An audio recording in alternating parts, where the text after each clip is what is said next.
And just when you think we've gotten enough news for Three Hopes, the Japanese press release of the game proves otherwise, showcasing aspects which weren't present in the trailers. This will be a quick update overall. To start, we've gotten more details surrounding Byleth and Shez's first fight. It happens in Imperial Year 1179, exactly 1 year before Three Houses' plot, and after Shez is saved by Arvel, they spend the rest of their time traveling through Fodlan and honing their skills for a rematch, which is when they stumble across the Three House leaders being chased by bandits. Afterwards, Shez ends up becoming a student of one of the Three Houses rather than a teacher like Byleth. So at least like in the main game, it seems the choice of picking a side will happen after beating the first mission. Gameplay-wise, we have the confirmation that the class change system will work similar to Three Houses, as in, any character will be able to reclass into mostly anything save for character-exclusive classes. No word on gender-locked classes though. Each class will have a different moveset and affinities against other types, which appears to be the closest thing to a weapon triangle right now, and also mastering a class will have a requirement to unlock higher ones. Finally, on the merchandise side of things, it has now been revealed for the limited edition of the game, the acrylic figures which were previously hidden with placeholders were meant for male and female Shez.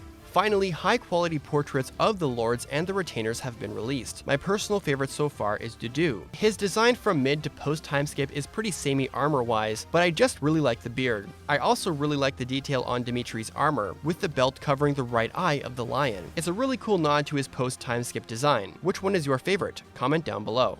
To go back to the story setting for a moment, and this section onwards will be spoilery if you haven't played Three Houses proper. I am very curious what this all means for Byleth specifically. We all know that the game started in 1180, that Shez is killed and is, I guess, resurrected and ends up at Remire Village instead of Byleth. Or maybe not Remire Village after all, I don't know. Salty runback memes aside, this is clearly not the only critical change in this story. Geralt's fate is still up in the air, and we probably won't see anything more until the game itself. But recalling back to Three Houses, Geralt gets recruited back into the Knights of Seiros because they defended the Lordlings against Costas, who was hired by the Flame Emperor to apparently try to capture them. Byleth not having the Sword of the Creator yet, I guess, is another question mark. The first trailer and the box art has her equipped with another weapon altogether, even during what seems to be a critical battle between the two. Is the Flame Emperor even a thing in this game? How is Monica even here? And if Shez is the one to meet the Lords, it's pretty crazy how Byleth is going to be a complete stranger to them in this alternate timeline. I am honestly approaching the story with cautious optimism. Not to be a downer, but this is a bit of a cycle with intelligent systems of getting exceedingly hyped for a Fire Emblem story, only to be wishful that things could have been better. Fates' story hype was on another level from the trailers, and what we ended up with was not that great, save for DLC. Three Houses boasted a fleshed out world, multiple paths to take, and a 5-year timeskip trailer, which was insane when it first came out. But it is not hard to critique the story in its execution. We have no idea if this story will be clumsy in its implementation of Shez, and how much the other story changes will actually make any sense. It does make for some awesome hype generation though.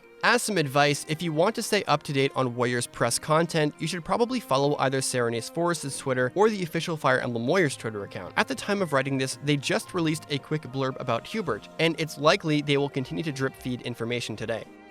Well everyone, that's going to do it for today's Fire Emblem Three Hopes update video. Just like I said, I wanted to cover the Japanese press release stuff because there's a lot of stuff that was there that was not covered in the trailer. Well, not a lot, but a decent amount of stuff that was not covered in the trailer. Let me know what you think of the time skip designs, which ones are your favorite, and what your hopes are for the story of Three Hopes. Do you have the same sentiments that I do and that you're cautiously optimistic, or are you just completely hyped for the game, that kind of thing?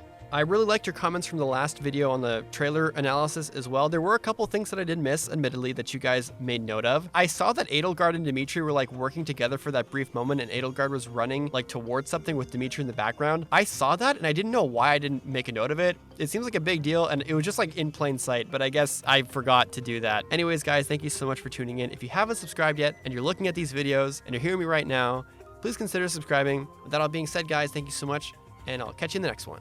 Deuces.